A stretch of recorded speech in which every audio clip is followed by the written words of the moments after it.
corazón te canta, mi alma te anhela con todas mis fuerzas. Te amo, roca eterna, tú eres mi esperanza, mi gloria, mi fuerza.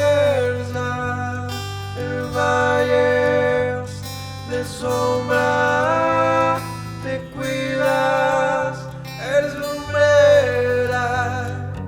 Tú eres fiel, no me dejarás. De la muerte me levantarás. En tu palabra puedo confiar. Tú eres fiel, no me dejarás. De la muerte me levantarás. En tu palabra puedo confiar. Eres fiel.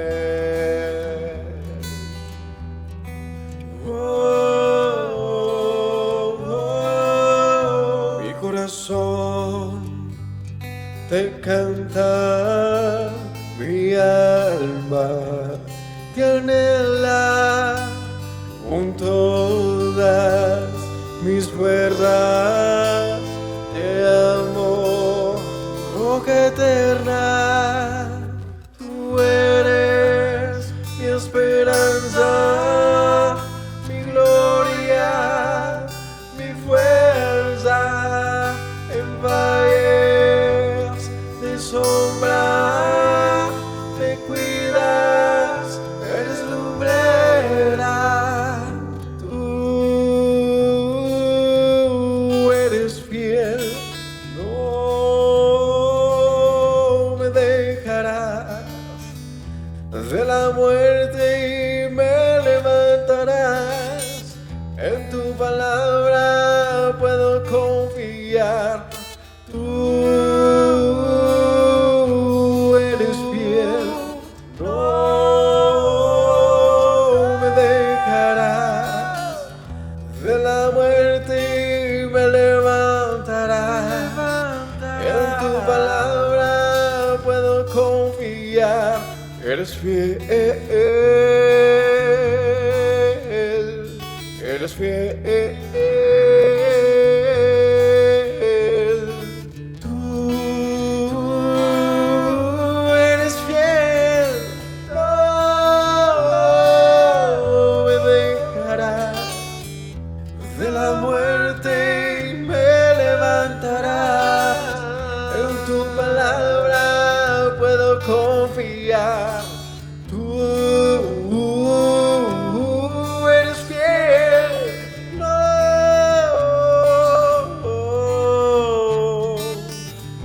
de la muerte me levantarás. En tu palabra puedo confiar. Tú no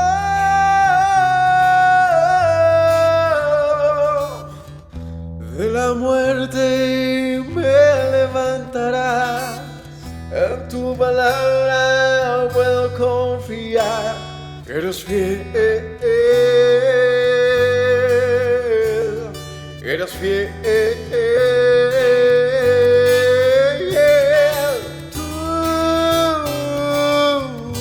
eres fiel, no me dejarás. De la muerte me levantarás. En tu palabra puedo confiar.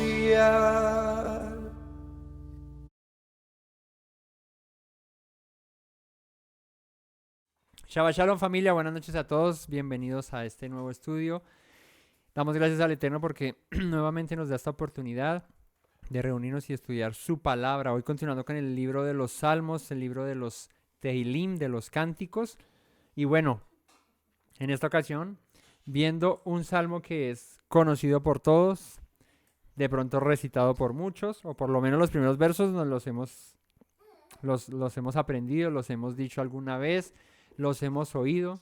Es el salmo en el que en muchas casas está abierta la Biblia, ¿cierto?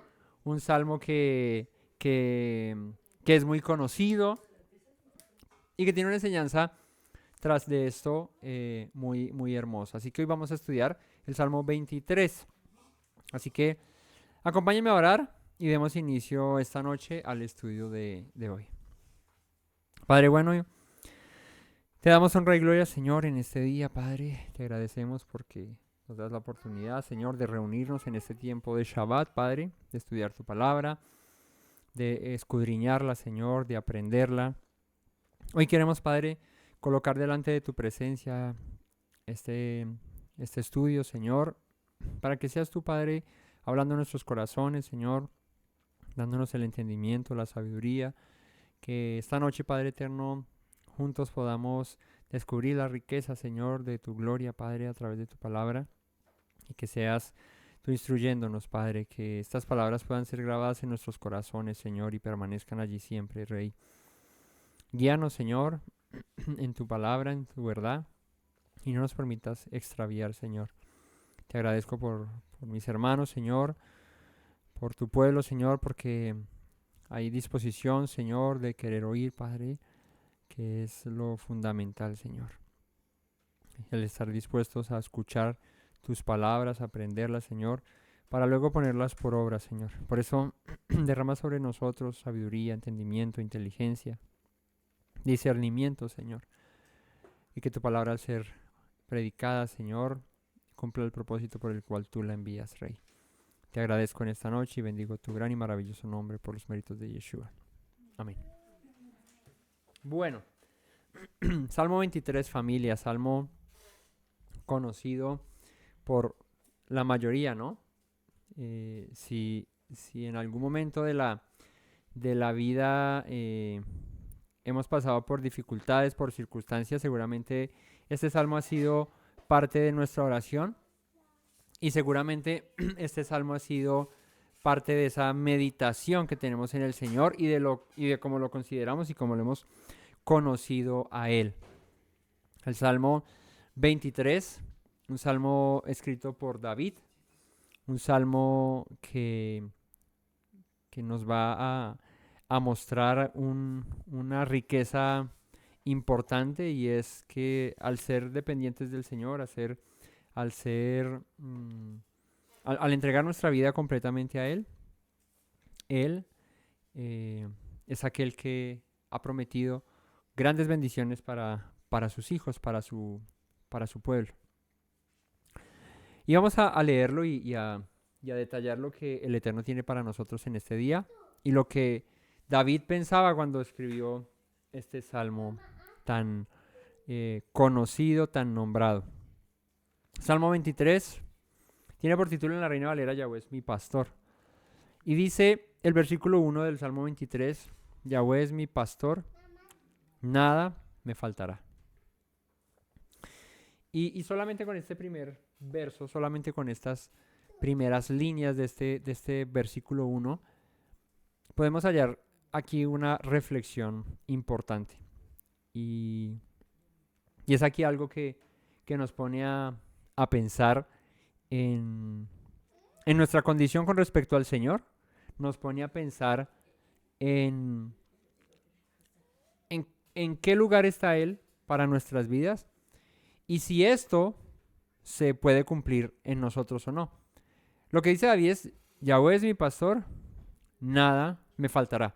Y esto es un verso que la gente usa, que recuerdan, que pronuncian, que se saben de memoria. Ay, no, es que la Biblia dice: el Señor es mi pastor, nada me faltará. Y todo el mundo nos agarramos de eso, ¿verdad?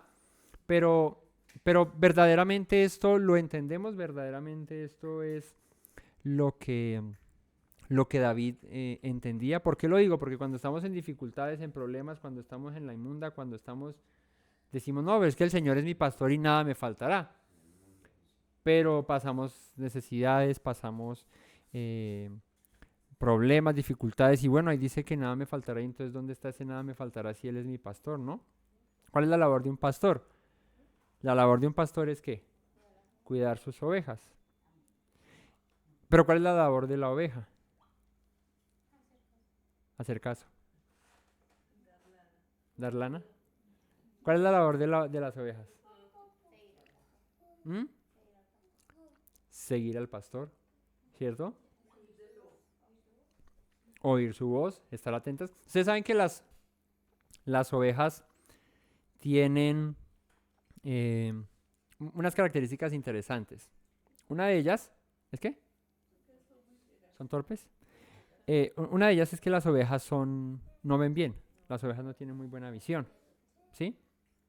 No son muy buenas viendo, pero sí son muy buenas oyendo. Las ovejas tienen un sentido del oído muy bueno, ¿sí? Y el olfato también con respecto al pastor. Y ahí es interesante verlo porque para las ovejas basta solamente oír la voz de su pastor. El silbido, ¿ustedes nunca han visto un pastoreo de ovejas? ¿No? Bueno, en YouTube ahí uno puede ver eso de cómo pastorean ovejas, no sé qué, y usan esos perros pastor collie, esos... No, los ovejeros no cuidan a una oveja, toca cuidarlos a ellos que son todos grandes y todo así, no. O sea, los llaman pastores ovejeros porque parecen ovejas, son todos. No, los pastores que cuidan ovejas son los pastor collie, que son unos perros más pequeñitos, tipo como los lobos, así como ese estilo, un poquito más pequeños. No, ese es un pastor, no, ese es un border collie. ¿Sí? No, es que hay uno que se llama border collie y otro que se llama pastor collie. Creo que el pastor collie es Lassie y el border collie es el otro. Pero no, Lassie no es pastora de ovejas. Los que pastorean ovejas son los border collie, los bajitos. Los que son ágiles, son inteligentes. Bueno, busquen en internet, border collie y los conocen. Bueno, en el pastoreo de ovejas es muy, muy, muy bonito que uno ve y es los llamados que hace el pastor para guiar a sus ovejas con sus chiflidos, con sus... A ver, Luchito, por favor. Bueno. ¿Sí? Que nos enseñen el chiflido del llamado, ¿cierto? Mi suegro tiene un silbido que sus perros le obedecen. ¿Sí? Bueno, yo también, yo llamo a mi perrita y ella me hace caso cuando le silbo de una manera particular, ella ya lo conoce. Bueno, las ovejas se manejan de una manera similar, el pastor tiene una manera especial de silbar, de llamarlas para que vengan por este lado, para que cojan por este otro, para que hagan no sé qué, y bueno, y se ayudan de esos perros que son muy inteligentes en el pastoreo de las ovejas. ¿Sí es pastor collie? ¿El que yo digo? Ok, entonces Lassie es un border collie. Ese es el pastor collie. Y Lassie es un border collie. Entonces sí estaba en lo cierto. Bueno. Entonces, es interesante ver porque las ovejas no ven bien, pero oyen bien. Son muy medrosas, las ovejas son muy medrosas. ¿Qué quiere decir medrosas? Pues que se asustan. Son muy asustadizas las ovejas con cualquier cosa. Por eso pues el perro se les atraviesa por el frente y las ovejas de una vez se ordenan. Dime.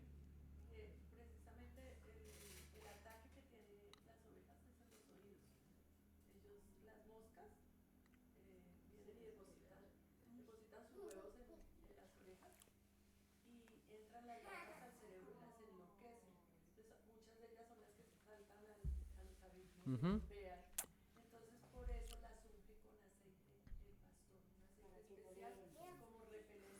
Sí, ok.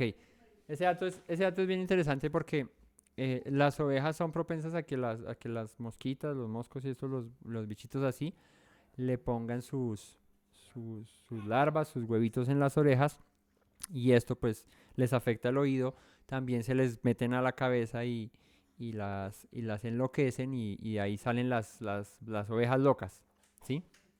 Bueno, y todo esto es muy bonito porque hay una referencia o una razón por la que David relaciona al Señor como un pastor. Entonces, primero, el nombre aquí aparece, ¿no? Yahweh. Yahweh es mi pastor. ¿Saben? Cuando la escritura se refiere al nombre del Eterno, al Yud Hei Bab Hei, que es el que se traduce aquí como Jehová en la Reina Valera, o que conocemos como Yahweh,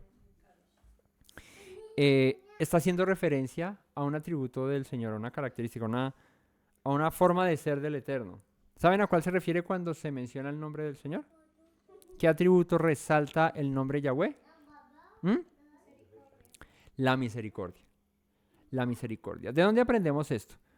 Cuando el Eterno llama a Moshe en el monte Horeb, donde la zarza ardía y no se consumía y Moisés quería saber, el Señor se le presenta a Moisés y cuando Moisés le dice, bueno, pero dime cuál es el nombre que le diré a tu pueblo, que es el que me está enviando, ¿no? Si ellos preguntan, ¿quién te ha enviado? ¿Yo qué voy a responder? Y el Eterno le dice, Ayer Eshereye, yo soy el que soy, o yo seré el que seré, que es la traducción o lo que significa, si se quiere, el nombre Yud Hei Bab Hei. ¿Sí? Yahweh, su nombre, Yud Hei Bab Hei, significa que Él es el que es. ¿Sí? Y cuando se le manifiesta a Moisés lo hace porque Él dice, he oído la aflicción de mi pueblo, he oído su necesidad, he oído su queja, su lamento, su llanto, y he venido para rescatarlos, para librarlos. Así que es interesante la relación que tiene el nombre del Eterno, el Yud Hei Bab Hei, con la misericordia, la bondad que tiene Dios para con su creación. No cosa así cuando aparece con el término Elohim, ¿no? Y bueno, y otras características que tiene el Señor y por ende otros nombres que le representan, ¿no? Como el Elión, como el Olam, como el Shaddai, como el Roí, como el Jireh, como Tzidkenu, Sabaoth, etcétera. Todos los nombres o las características que tiene el Señor y son denominados sus nombres. Pero Yahweh tiene esa particularidad y es la misericordia, digamos que en su plenitud. Ahora, David relaciona al Eterno con un pastor del cual dice, Él es mi pastor y nada me faltará. Y ahí es donde le decía, la función del pastor es cuidar las ovejas, pero no solamente, bueno, digamos que el cuidarlas resume todo, pero ¿qué representa cuidar las ovejas? Cuidar las ovejas significa alimentarlas, llevarlas al lugar donde las ovejas puedan alimentarse, donde puedan beber agua, donde puedan estar seguras, ¿sí? Digamos que la labor del pastor trasciende a mantener a esas ovejas, digamos que 10 de 10, en una condición óptima, exacto. Tanto así que cuando las ovejitas salen brinconcitas o salen terquitas o no quieren hacer caso, el pastor tiene que coger a esa ovejita que es brinconcita y quebrarle una patita, ¿sí? Y luego de quebrarle la patica se la pone en los hombros y la carga allí mientras que se sana para que aprenda a oír su voz, para que aprenda a sentir su olor y lo reconozca como su pastor. Y de hecho luego de esto le haga caso. ¿No? Qué horror. Así funciona. Y de esta manera la oveja aprende obediencia. Aprende a oír la voz de su pastor, aprende el olor de su pastor y sabe a quién debe seguir y a quién debe obedecer. Entonces, David relaciona la vida del hombre en su necesidad de constante suplimiento, si se quiere, si es la palabra, de parte del Eterno, como lo hace un pastor con sus ovejas, y de la dependencia de una oveja con su pastor. Y por ende él dice, nada me faltará. Como Él es mi pastor, el que hace esa labor, nada me faltará. Pero yo aprendí algo con respecto a este verso 1, y es, ¿qué tal si a ese Yahweh es mi pastor, nada me faltará, le ponemos una premisa? ¿Saben qué es una premisa? Lo que se hace antes de la misa, eso es una premisa. No mentiras. ¿Saben qué es una premisa? ¿Qué es antes de la palabra? ¿De la característica? ¿Qué es una premisa? ¿Saben qué es una premisa? Ok. La frase es Yahweh es mi pastor, nada me faltará. Pero a esta frase le podríamos poner una premisa, una condición, un antes de que yo pueda decir Yahweh es mi pastor, nada me faltará. ¿Cuál podría ser? Sencillo. Ponle un sí antes de arrancar el verso 1. Y lee eso, pero poniéndole un sí al principio. ¿Cómo diría? Si Yahweh es mi pastor, nada me faltará. Y en esa premisa aprendemos algo. Porque es que lo que les decía al principio, la gente recita esto como, Yahweh es mi pastor, nada me faltará, eso yo vivo como se me antoje, pero como Él es mi pastor, nada me faltará y puedo ser lo que sea, pero Él es mi pastor y nada me faltará. Pero ¿qué es que Él sea mi pastor? Ok, pongámosle la premisa, si Yahweh es mi pastor, nada me faltará. ¿Qué es lo que yo necesito para que Él sea mi pastor? ¿O cuál es la condición que hay para que Él me pastoree, para que Él cumpla esa función de pastor conmigo? Para que nada me falte. ¿Cuál sería esa premisa? Ser de su rebaño, oír su voz, atender a sus llamados, obedecerle, seguirle. Así que cuando nosotros ponemos la premisa, si Yahweh es mi pastor, entonces nada me faltará, pues ahí aprendemos algo importante, y es que si yo lo considero a Él como mi pastor, tengo que tener ahí de primerazo la obediencia, el seguirle, ¿verdad? El buscarle, el estar en su presencia, el mantenerme junto a Él, para que nada me falte. ¿Y qué es que Yahweh sea, o sea, que yo lo qué? Lo manifieste de esa manera. Si Yahweh es mi pastor, que yo me pregunte a mí mismo, o pregúntense ustedes a ustedes mismos, ¿no?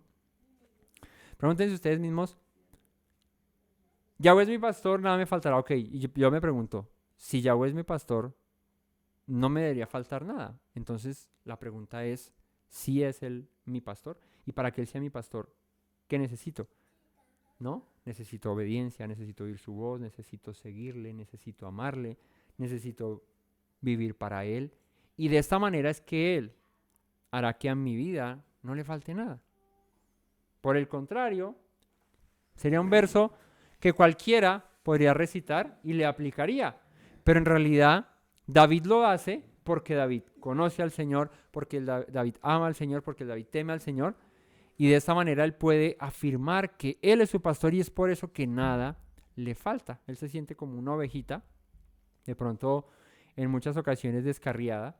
Y en muchas ocasiones, como les decía ahora, a David el Señor tuvo que partirle la pata para que se quedara quieto y aprendiera a conocerle, ¿cierto? A obedecerle. Porque David fue un hombre que hizo sus ¿qué? Sus locuras, ¿verdad? Pero luego aprendió a obedecerle al Señor, a amarle, a temerle, y de esa manera pudo ser llamado conforme al corazón del Eterno. Entonces, si Yahweh es mi pastor, nada me faltará, pregúntate eso. Si es el Señor tu pastor, ok, si Él es tu pastor y todo lo que implica que Él sea tu pastor, pues ok, nada te va a faltar. Y como la labor del pastor es cuidar de su rebaño, pues el verso 2 dice, en lugares de delicados pastos me hará descansar, junto a aguas de reposo me pastoreará. La función del pastor, como les mencionaba ahora, era o es cuidar a sus ovejas como haciéndolas pastar en lugares donde puedan alimentarse, ¿verdad? Y llevarla a aguas donde pueda saciar su sed, ¿no? Alimento y refrigerio y agua, ¿no? En lugares de delicados pastos me hará descansar y junto a aguas de reposo me pastoreará. Él me llevará, dice David, a... ¿Qué podría ser esos delicados pastos donde yo pueda descansar? ¿Qué podría ser para ustedes? ¿Qué pensarían?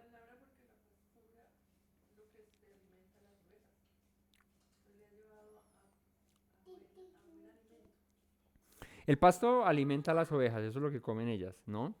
En ese orden de ideas de pastoreo, pues libre, como uno ve en los videos de YouTube, ¿no? Seguramente en una finca, bueno, no sé cómo funcione bien, pero Creo que hay unas que las alimentan con, con concentrado, con comida así, pero digamos que a la manera natural de que una oveja se debe alimentar es como las vacas, con pasto.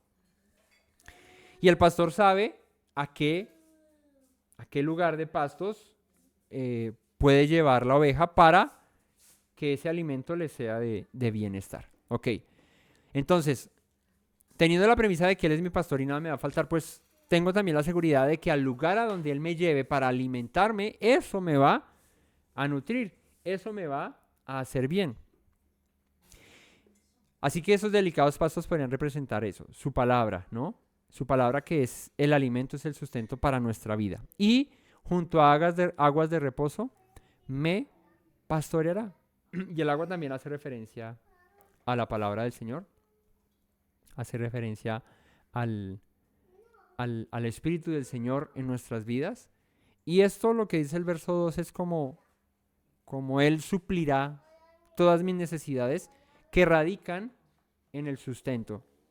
Y el hombre necesita no solamente, como dijo Yeshua, alimento físico, porque dice la Escritura, no solo de pan vivirá el hombre. Cuando Yeshua es tentado y le dice el enemigo, digas, si tú eres el Hijo de Dios, haz que estas piedras se conviertan en pan.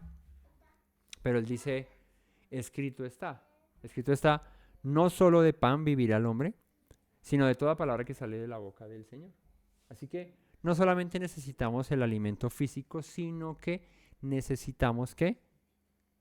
Su palabra, que es la que nos hace, la que nos alimenta en verdad. Versículo 3, confortará mi alma, me guiará por sendas de justicia, por amor a su nombre. ¿Qué es confortará mi alma? Fíjate que la palabra confortará, o la palabra confortar aquí, en hebreo es shub. Shub. ¿Ustedes han escuchado la canción que dice Shub Elai, Meshubon Alechem, Shub Elai, Meshubon Alechem? ¿La han escuchado cuando la hemos danzado? ¿Saben qué significa? No. Pero no les pregunté eso, les pregunté que si la han escuchado. ¿Qué significa? Bueno, pero no, y después la traduce, después de que uno canta eso. ¿Qué dice la canción? La canción dice Shub Elai, Meshubon Alechem, Shub Elai, Meshubon Alechem. Y luego la traduce. Vuélvanse a mí, me volveré a ustedes, vuélvanse a mí. ¿Qué significa shub? Volverse. Y fíjate tan interesante, dice, confortará mi alma, es como se traduce acá. Confortará mi alma. Pero la palabra confortar es shub, que significa volverse. Volverse al punto de partida, eso es lo que significa shub. De la misma raíz, de la misma, o de la raíz de donde viene la palabra teshuvah, arrepentimiento, volverse. Así que traduce esto, en vez de confortará, porque ¿qué es confortarse para uno? ¿Qué es? Cuando ustedes leen confortará mi alma, ¿en qué piensan? Me hará tranquilizarme, ¿no? Estaré tranquilo. Confortable habla como de... Cuando le dicen, uy, este colchón es confortable, es porque uno se acuesta y eso, mejor dicho, se siente súper cómodo.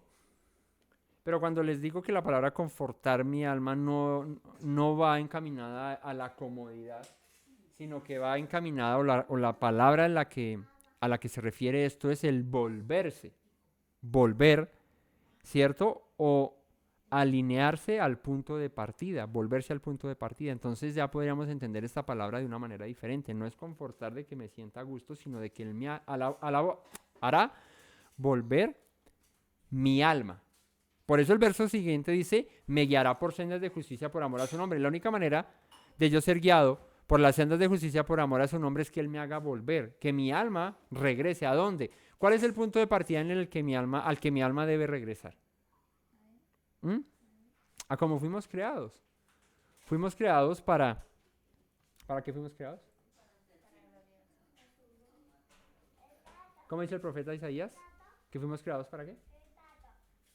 Hace como 15 días en la Parashá, cuando para gloria mía este pueblo, ¿qué?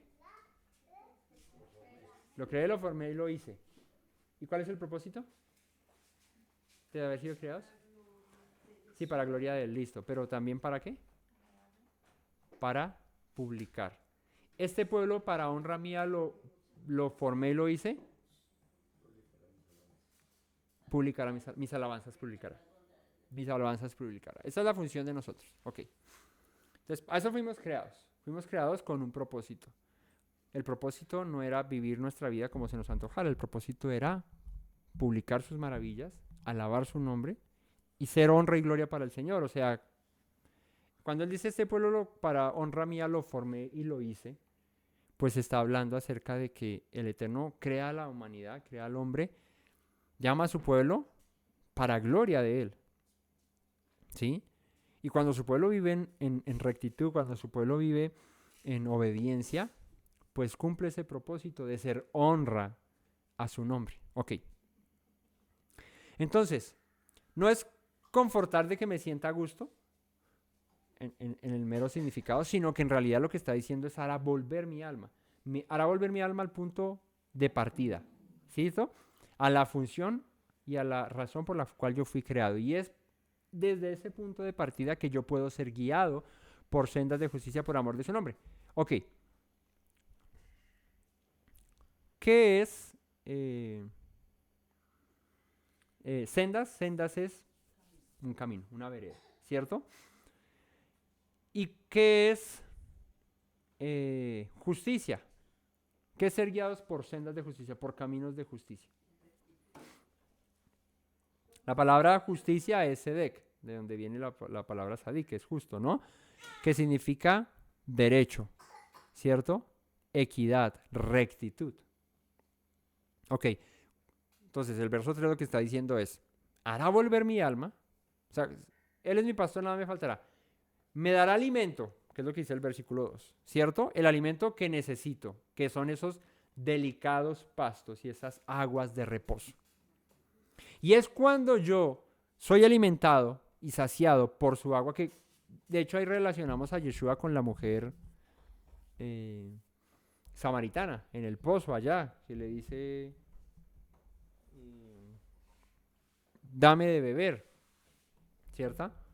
Y Yeshua le dice a la mujer, si supieras quién te pide de beber, tú le dirías, dame de beber, ¿cierto? Porque el agua que yo te voy a dar, esa agua puede saciar tu sed, ¿cierto? Y Yeshua no se refería al agua del pozo, porque el agua del pozo tú te la tomas y te sacia la sed por un momento, pero luego vuelve y te da sed, ¿cierto? Cuando está haciendo mucho calor en un día así de verano, uno toma agua y a la hora tiene otra vez sed. Pero, ¿qué dice Yeshua con respecto a eso? Que su agua puede saciar la sed del sediento y su alimento puede saciar el hambre del hambriento. Así que en Yeshua encontramos estas dos premisas, el alimento y la bebida. Ambas que sacian, ¿verdad? Y bueno, sí, que sacian por completo. Entonces, el verso 2 dice, confortará mi alma, me guiará por sendas de... el verso 2 dice, en lugares delicados pastos me hará descansar y junto a aguas de reposo me pastoreará. Entonces, me dará alimento, me dará el sustento para ser saciado. Y es ahí, cuando yo acepto, cuando yo tomo de su alimento, que puedo volver. O sea, es ahí donde mi alma puede regresar. Cuando su alimento me empieza a nutrir, mi alma puede regresar a dónde? Pues a su lugar original, a cómo fue creada. Entonces, volverá mi alma, podríamos traducirlo mejor el verso 3 así, no confortará mi alma, sino hará volver mi alma. Y ahí, cuando yo me vuelva a Él, me guiará por sendas de justicia por amor de su nombre. Me enseñará su rectitud, su camino, su palabra, por amor a su nombre. Dice el Salmo 119, 160. Ah, no, mentiras, ese no es. Esa es la suma de tu palabra, es la verdad. El Salmo ese es el ciento... Esperen, les digo cuál es el que dice. El Salmo... el Salmo 120... ¿Qué es?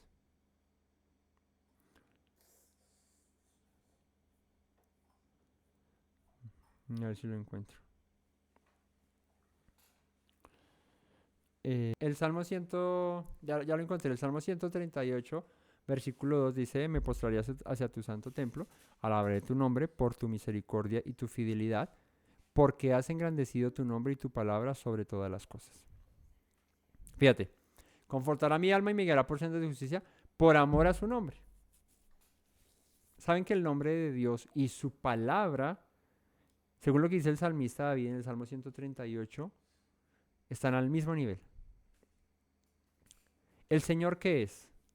El Señor es las palabras que ha dicho. Eso es el Eterno. Por eso es que el Eterno es fiel a sus palabras y no las puede cambiar. ¿Sí? Porque eso es lo que le hace a Él ser lo que es. ¿Sí? El Eterno es Dios por su palabra, por lo que Él ha dicho. ¿Sí me explico? O sea, a lo que me refiero es que si sus palabras dejasen de ser, si sus palabras cambiaran, si sus palabras no fueran, pues Él dejaría de ser el Señor. Porque digamos que, como lo dice el salmista, su nombre y su palabra han sido engrandecidos por sobre todas las cosas. Eso quiere decir que al mismo nivel de su nombre está lo que Él ha dicho. Alguna vez en una enseñanza yo les decía que en la antigüedad la palabra valía mucho. El nombre de la persona estaba ligado a la palabra que tenía para cumplir lo que decía. Entonces era tan así que tú hacías un negocio con alguien en la antigüedad y el simple hecho de que esa persona te dijera, se lo pago de esta manera, aquella, no sé qué si sé más, con eso bastaba y no era necesario que lleven a la notaría que autentique lo que lleve 3 testigos y que nada. ¿Por qué? Porque la palabra valía. Así que el nombre de X o Y persona estaba, digamos que, avalando lo que la persona decía. Entonces, si se hablaba de don tal persona, entonces o se decía, ese es un hombre respetable, o se decía, ese es lo que es un mentiroso ahí, que ese no es un ladrón, un estafador, lo que sea. Entonces, se relacionaba a la gente de acuerdo a eso. Y yo en aquella enseñanza recuerdo que les mencionaba cómo somos recordados nosotros. Cuando tú piensa en el nombre, o más bien no pienses en el nombre ajeno. Más bien piensa por un momento qué piensa la gente. Les decía aquella vez y hoy se los pongo a reflexionar de la misma manera. Piensa por un momento qué piensa la gente cuando piensa en tu nombre. ¿Qué pensará la gente cuando piensa en tu nombre? O sea, cuando la gente dice Juan Camilo en su cabeza y se les ocurre ese nombre o se les viene a la cabeza cuando dice Temi o dice Eliana o dice Carlos Alberto, dice Clara Nubia o dice Luis Eduardo, ¿sí? O dice Juan Gabriel. ¿Qué piensa la gente cuando tiene ese nombre? Porque yo les decía, ¿qué piensas tú cuando, o sea, qué se te viene a la cabeza cuando dices Yahweh? O cuando piensas en el nombre del Señor. ¿Qué piensas? ¿Qué se te viene a la cabeza? Seguramente se te vendrá su fidelidad, se te vendrá su amor, se te vendrá su misericordia, se te vendrá su verdad, su justicia. Y eso es con lo que relacionas el nombre del Eterno. ¿Verdad? Pero ¿qué piensa la gente cuando menciona tu nombre? ¿No? Y si tú piensas de la misma manera, así funciona. Piensa tú en el nombre de alguien y de una vez tú empiezas a calificar a esa persona de tal o cual cosa o de tal o cual manera porque así se ha comportado o porque así ha hecho. Entonces, para que tu nombre sea recordado, para que tu nombre sea tenido presente de una buena manera, pues compórtate bien, vive bien, haz las cosas en rectitud, en justicia y así, cuando piensen en tu nombre van a pensar en una persona justa, recta, honesta, amable, en una persona bondadosa. ¿O será que cuando piensan en tu nombre piensan en una persona envidiosa, molesta, fastidiosa, estresante, chismosa, grosera, mentirosa. ¿Qué piensan cuando piensan en tu nombre? Entonces, esto lo pongo desde esa perspectiva porque el Señor tiene en tan gran estima su nombre que por eso es fiel a sus palabras, porque su nombre es sobre cualquier nombre, ¿sí? Por eso cuando dice la Escritura no jures ni por el cielo, ni por la tierra, no. Dice la Escritura en la Torá, por su nombre jurarás. Al Señor tu Dios temerás, a Él servirás y por su nombre jurarás, dice la Torá. ¿Por qué puedes jurar por el nombre del Señor? Porque su nombre es sinónimo de fidelidad, de verdad, de honestidad, de justicia, de rectitud. Tú juras por ti mismo y mañana estás quebrantando ese juramento, te estás echando para atrás, porque no somos consecuentes con nuestras palabras. Por eso dice un salmo, el que aún jurando en vano suyo, el que aún jurando en daño suyo no por eso cambia. ¿Quién subirá al monte del Señor? El que aún jurando en daño suyo no por eso cambia. A veces nosotros decimos cosas y cuando ya nos vemos ahí embalados decimos, uy, no, yo no puedo hacer eso porque es que ahí salgo perjudicado yo y entonces ¿para qué se puso a abrir la boca?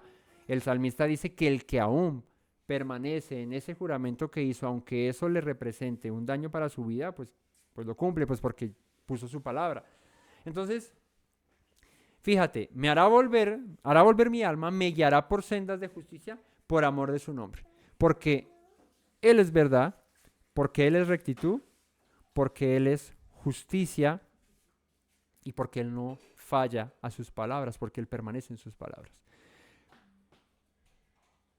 ¿Qué le decía Moisés al Señor cuando le dijo, voy a destruir a este pueblo, los voy a acabar, no sé qué? ¿Cómo le oraba Moisés al Señor? Le decía, Señor, ¿y qué dirán las naciones de ti? ¿Qué dirán de tu nombre? Van a recordar al Señor de Israel que los sacó y los mató aquí. Que hizo grandes estragos a los egipcios, les mandó plagas, no sé qué, pero sacó a su pueblo y cuando se aburrió de ellos, cogió y los mató a todos. ¿Eso va a decir las naciones de ti? No, Señor, no pueden decir eso, porque tú eres fiel, porque no sé qué. Y el Señor dice, ok, listo, bien. Si sabes quién soy yo. Esa es la esencia de nuestro Dios, por eso Él no cambia. Versículo 4. Aunque ande en valle de sombra de muerte, no temeré mal alguno, porque tú estarás conmigo. Tu vara y tu callado me infundirán el aliento. Ok. Aunque ande en valle de sombra de muerte, no temeré mal alguno, porque tú estarás conmigo. El valle de la sombra de muerte, ¿no? La palabra valle aquí es gaí, que significa desfiladero, un lugar angosto, ¿sí? Un lugar inhóspito, malo. Y dice, de sombra de muerte, aunque ande en valle de sombra de muerte, aunque esté en el lugar inhóspito, en el lugar más aterrador, no temeré mal alguno porque tú estarás conmigo. Pero fíjate a dónde llega David en el versículo, ¿cómo ha llegado David al versículo 4? Luego de lo que ha dicho en el 1, el 2 y el 3. Él es mi pastor porque le amo, porque le temo, porque le sirvo, porque vivo para Él. Nada me faltará, me alimento de su palabra, de lo que Él me da. Es por eso que soy guiado por las sendas de justicia, por amor a su nombre. Y ahí, en consecuencia a eso, es que aunque ande en valle de sombra y de muerte, no voy a temer porque Él está conmigo. O sea, todo es una consecuencia de lo anterior. Si no soy pastoreado por Él, si no me alimento con su palabra, si no me nutro con lo que Él tiene para mí, pues no puedo yo ponerme en la posición de decirle, ok, no, entonces aunque ande en valle de sombra de muerte, no va a temer porque tú vas a estar conmigo. Pues si no lo reconozco como Señor, si Él no es mi Dios, si Él no es todo para mí, pues Él por qué tendría que cuidarme mientras que yo paso por el valle de la sombra y de la muerte, ¿no?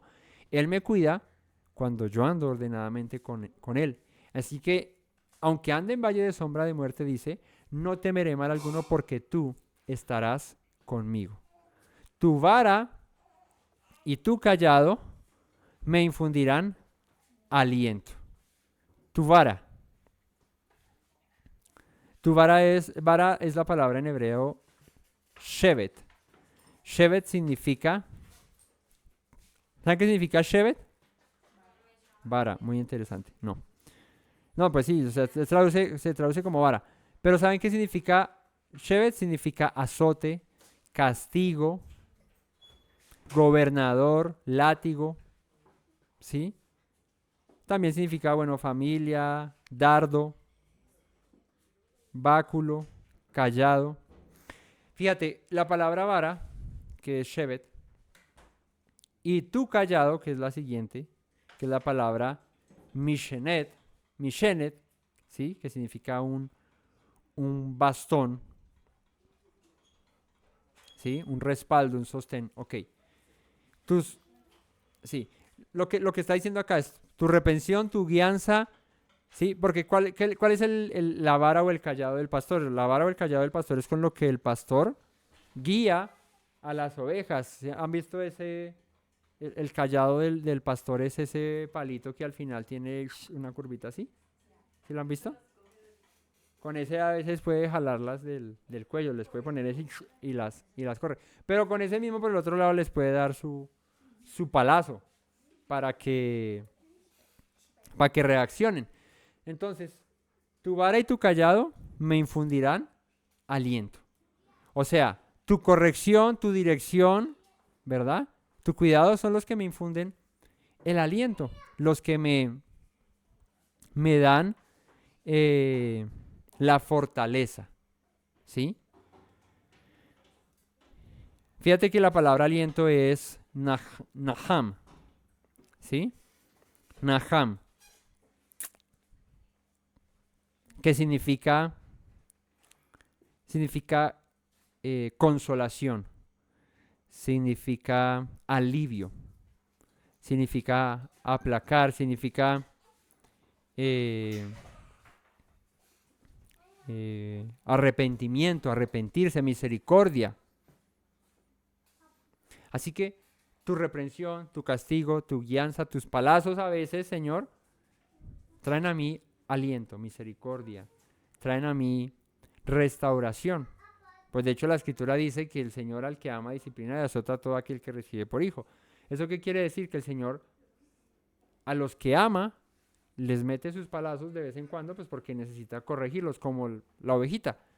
Para eso es el callado del pastor. El callado del pastor sirve para ahuyentar al lobo también y meterle sus golpazos a los lobos cuando se quieren acercar al rebaño, pero también cuando la oveja está necia, pues para encaminarla.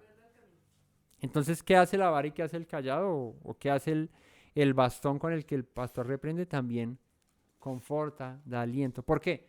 Porque que el Señor me reprenda, ¿cierto? No me herirá. Cuando el Señor reprende, no es para matar. Por eso le decía que cuando el pastor coge a la oveja y le parte la pata, no es, uy, pero qué malo es ese pastor que cogió a la ovejita y le partió la pata. Es para un bien mayor. Porque si no hace así con la oveja se extravía, la oveja se pierde y viene el lobo y se la come. O se va por el desfiladero.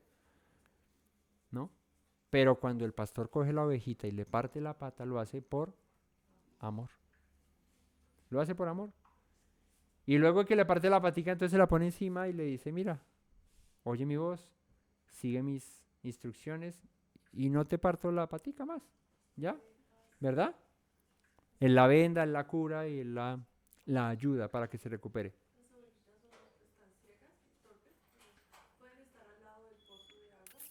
Y no lo ven. Ujú. Las ovejas necesitan dirección. Necesitan dirección. Y tú y yo necesitamos eso. Tú y yo necesitamos dirección. Por eso la palabra nos compara con eso. ¿Sí? Pero Israel, llega un momento en el que la escritura dice, Israel llegó a ser como una oveja sin pastor. Se enloquecieron, hicieron como se les antojó.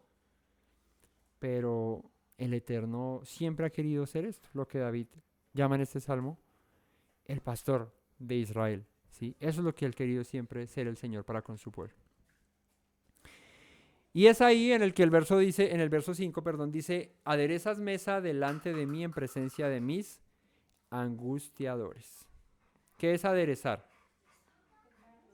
Arreglar, ¿cierto? Acomodar. alinear.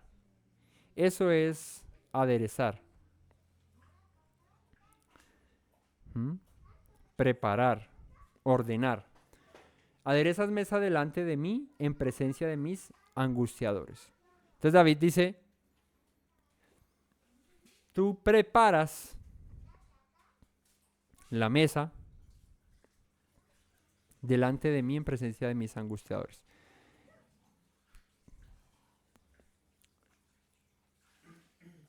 Delante de mis adversarios, ¿no? La palabra hebrea aquí para angustiadores es zarar, que significa afligir, angustiador, aprieto, atribular, enemigo, ¿sí?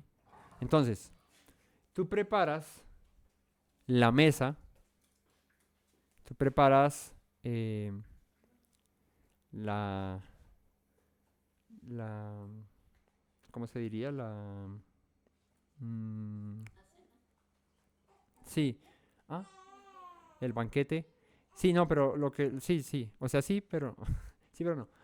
Lo que está diciendo es, tú preparas, o sea, bueno, David lo que está haciendo así, aquí es una relación directa en lo que, bueno, ¿qué pasa en una mesa? Cuando tú te sientas en una mesa, es señal de comunión, ¿cierto? Es señal de pacto, es señal de que estamos a paz, lo que yo les decía la vez pasada. Tú no vas a un restaurante y te sientas en la mesa con un desconocido, a menos de que el restaurante esté súper lleno y ya te tocó en últimas porque tenías mucha hambre, porque si no uno dice, no, no hay mesa, pues me voy. ¿No les ha pasado eso que si llegan a un restaurante, está así de lleno y así haya un espacio al lado de otra gente que tú no conoces, tú no te sientas ahí, tú dices, no, yo me voy. No, pero sigue y se sienta acá y... sí. Pero uno no se sienta con un desconocido, o tampoco uno no se sienta a comer con alguien con el que uno no tiene comunión. Porque la mesa es señal de pacto, de armonía, de comunión, ¿verdad? Y cuando tú no estás en comunión con alguien, pues tú no te sientas a la mesa, ¿sí? Tiene una pelea con alguien, ¿cierto? Está con alguien eh, ¿cómo se dice? Con discusión o está peleando con una persona y tú no vas a ir a sentarte a la mesa con él a comer, ¿sí? Uno con el enemigo, con el que uno está peleado, uno no se sienta a comer porque pues uno, y no quejarte yo sentarme ahí a verle la cara y uno ahí comiendo y no, qué incomodidad eso, qué voy a decir, qué voy a hablar, ¿cierto? Ok. Entonces, David pone ese ejemplo de lo que es una mesa, que es el sentarse en una mesa es para estar en comunión con aquellos con los que tú te sientas, pues él dice, tú Señor, me preparas la mesa, ¿cierto? Dispones ese lugar en el que yo pueda estar a paz con mis angustiadores, en presencia de ellos, aunque haya quien me persiga, aunque haya quien me quiera hacer daño, tú Señor, dispones todo para que yo esté en tranquilidad, aunque eso pase, porque tú puedes estar en tranquilidad, puedes estar eso, pero pues puede haber gente que quiera tu mal, ¿cierto? Pero David se sentía seguro, tranquilo, de que el Señor, incluso delante de sus angustiadores, le prepararía la mesa para que no paseara dificultades. Y también hablará esto de una reconciliación con su enemigo, con sus adversarios. Unges mi cabeza con aceite y mi copa está rebosando. Y ahora que mi madre decía lo de el ungüento que le echa el pastor a las ovejas en los oídos para que repela las plagas, las moscas y eso y no le ponga los huevitos y todas esas cuestiones ahí, ¿cierto?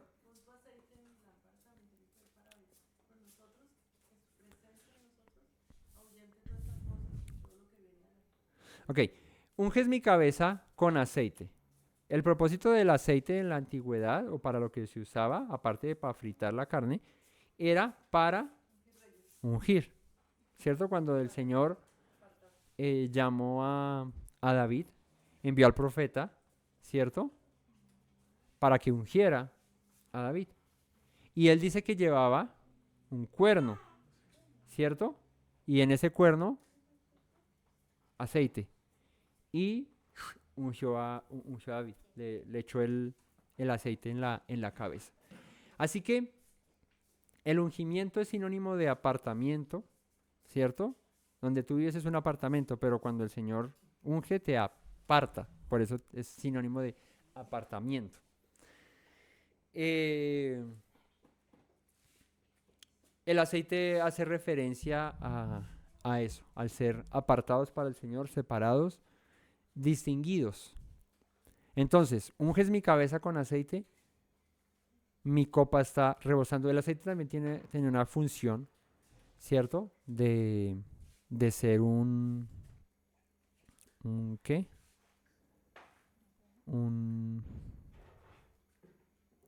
Bueno, o más bien, el aceite se usaba, a manera medicinales, ¿cierto? También los perfumes con aceite, o sea, digamos que tiene unas propiedades el aceite. Uno cuando va a comprar un perfume, es mejor comprarlo en aceite que comprarlo en alcohol, porque el aceite tiene la particularidad de que le preserva el olor al perfume mucho más. Cuando tú te echas un perfume que es Baratelli así, de esos de 2000 o 5000 en el HC, pues sí, olerá muy rico, pero te echas tin, tin, tin y a la media hora ya no hueles a nada. ¿Por qué? Porque están hechos a base de alcohol y eso se evapora, ¿cierto? Pero por el contrario, cuando el perfume es mezclado, la esencia es mezclada con aceite, dura más, ¿sí? Se pega al cuerpo, mantiene ahí ya y el olor permanece más. Entonces, lo que la mujer usa para ungir a Yeshua, ¿cierto? Era un perfume de alabastro, ¿sí? Con un perfume muy costoso, ¿sí? Hecho a base de aceite y cumplió la función de ungir, ¿sí? De preparar a Yeshua. Entonces, eso es lo que hace el aceite. Y David dice aquí, tú unges mi cabeza con aceite y mi copa está rebosando. Bueno, David experimentó lo que era haber sido ungido con aceite de parte del Señor para ser separado como rey sobre Israel. Y mi copa está rebosando. ¿A qué se referirá David con mi copa está rebosando? Más que a que el vaso de vino siempre esté lleno en la mesa cuando esté almorzando, David a lo que hace referencia es mi vida, gracias a que tú me has ungido, has puesto aceite en mí, mi vida está rebosando de tu presencia, porque el aceite también representa eso. El aceite en la escritura también es sinónimo de la presencia del Señor, ¿sí? Entonces, unges mi cabeza con aceite, mi copa está rebosando, ¿sí? Está llena, es abundante. Entonces, fíjate, arrancó David con el reconocimiento de que él es su pastor, por ende no habrá escasez de nada, no habrá necesidad porque él suple todo. Suple el alimento, delicados pastos, aguas de reposo, me pastoreará. Pero es hasta que esto acontece, hasta que está el alimento que proviene de él, que hace volver mi alma, ¿no? Aprendimos el confortar a mi alma, en realidad lo que dice es, ahora volver mi alma, ¿cierto? Que es la palabra shub. Volverá mi alma y me guiará por sendas de justicia por amor a su nombre. Cuando me alimento de su palabra, bebo de su agua, pues hace volver mi vida a donde debía estar y me guía con justicia. Y cuando soy guiado por su presencia, pues aunque ande en valle de sombra de muerte, no voy a temer mal alguno porque Él estará conmigo. Su callado y su vara me corrigen, me reprenden, por ende me dan aliento. Porque cuando el Señor reprende, lo hace para bien. Prepara mesa y reconciliación con mis angustiadores y rebosas mi copa de tu presencia. Y cierra el versículo 6 diciendo, y ciertamente el bien y la misericordia me seguirán todos los días de mi vida. ¿Cómo puede David decir en el verso 6 ciertamente? O sea, ¿qué es ciertamente?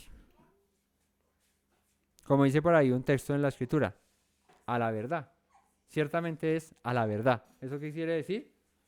Pónganle la firma. O sea, David está cerrando el verso 6 del Salmo 23 diciendo, todo esto que ya habló, diciendo, estoy seguro, ¿verdad? Con todo esto, que el bien y la misericordia me seguirán todos los días de mi vida. Él estaba afirmado en esas palabras.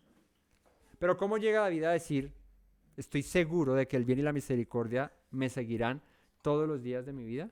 Pues por todo lo que ya he dicho en el Salmo. Es que cuando uno, digamos que lo desglosa así verso a verso y lo empieza a masticar, pues comprende cuál es la razón del Salmo y cuál es la profundidad de este. ¿Sí? No es solamente un rezo más como para decir, ay no, cuando estoy en valle de sombra de muerte no temeré mal alguno porque tú estarás conmigo. Sí, pero de resto vivo como se me antoja y no me interesa nada del Señor. Pues no. Es una cosa que lleva a la otra.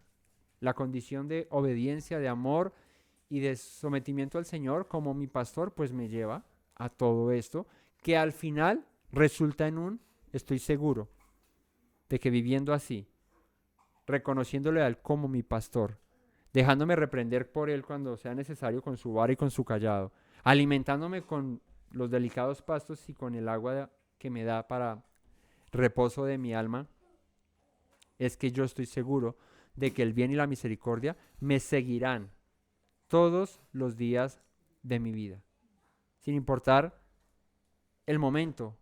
Su bien y su misericordia me seguirán porque he amado su palabra, porque he guardado sus palabras, porque me he dejado corregir por Él, porque me he dejado guiar por Él, porque Él ha sido mi pastor.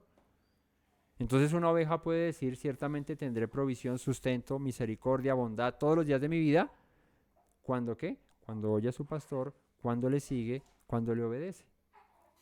Y termina el verso 6 en la segunda parte, y en la casa de Yahweh moraré por largos días. Y eso hace referencia a su presencia, a estar en su presencia. Entonces, eso es lo que el Salmo 23 nos enseña, ¿sí? Una dependencia total a el pastor, que es el Señor. Y que solamente cuando yo dependo de Él por completo, en obediencia, en rectitud, en integridad, es que Él hará que todos los días de mi vida me sigan la misericordia y el bien, y yo pueda morar en su presencia por largos días. Espero que esta reflexión de este salmo nos haga pensar de nuestra condición y de nuestra necesidad de Él como nuestro pastor. Amén. Que el Eterno les bendiga, familia, que les guíe por sus sendas de justicia, por amor a su nombre, que les pastoree con esos pastos delicados y deliciosos, para que nuestra vida sea alimentada con su palabra, nutridos con su espíritu, con su presencia, y sus misericordias abunden sobre cada uno de nosotros. Nos veremos en una próxima ocasión, si el Eterno nos lo permite. No olviden compartir, comentar si gustan, y bueno, que el Señor permita que estos mensajes lleguen a nuestros corazones, a sus corazones, y puedan ser de provecho y de bienestar para todos nosotros. Recuerden las palabras que dijo nuestro Mesías Yeshua, nuestro pastor, ¿no? Si permanecen en mis palabras, serán verdaderamente mis discípulos y conocerán la verdad, y la verdad los hará libres. Shabbat Shalom a todos. Buenas noches. Me presento nuevamente, mi Rey, mi buen Señor. Mis pasos se han desviado, necesitan dirección. En tu amor me he refugiado, Yeshua, pues así al Padre puedo hoy decir. Me presento nuevamente, mi Rey, mi buen Señor.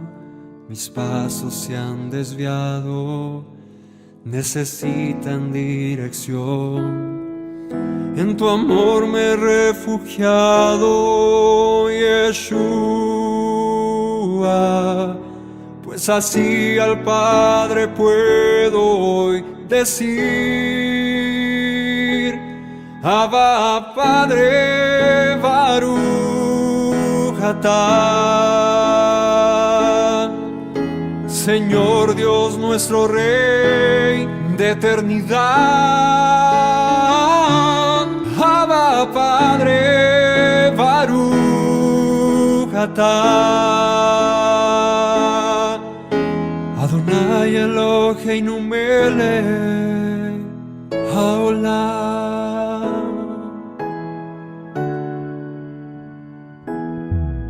Me presento nuevamente, mi Rey, mi buen Señor. Mis pasos se han desviado, necesitan dirección. En tu amor me he refugiado, Yeshua, pues así al Padre puedo hoy decir: me presento nuevamente, mi Rey, mi buen Señor. Mis pasos se han desviado, necesitan dirección. En tu amor me he refugiado, Yeshua, pues así al Padre puedo hoy decir: Abba, Padre, Baruch atah. Señor Dios nuestro Rey de eternidad, Abba, Padre, Baruch atah. Adonai Eloheinu melech haolam. Diste tú